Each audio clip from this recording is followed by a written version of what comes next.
to Africa's development by championing institutional reform at the African Union. We believe that offering a highly qualified, experienced, and competent candidate to lead the African Union Commission is perfectly consistent with our commitment to the transformation of our continent through our institution of Pan-African unity.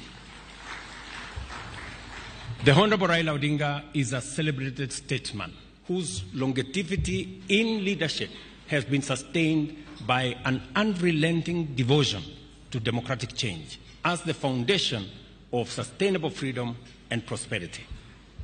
Kenya has benefited from progress both on the broad stage of national governance as well as the evolution of specific sectors that are attributable to reforms championed by the Patriotic League of indomitable visionaries, among them the Honorable Raila Odinga.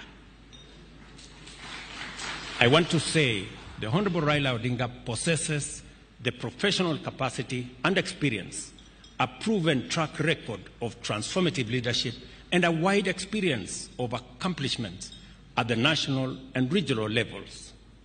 Furthermore, the Honorable Raila Odinga enjoys a sterling reputation as a zealous Pan-African who has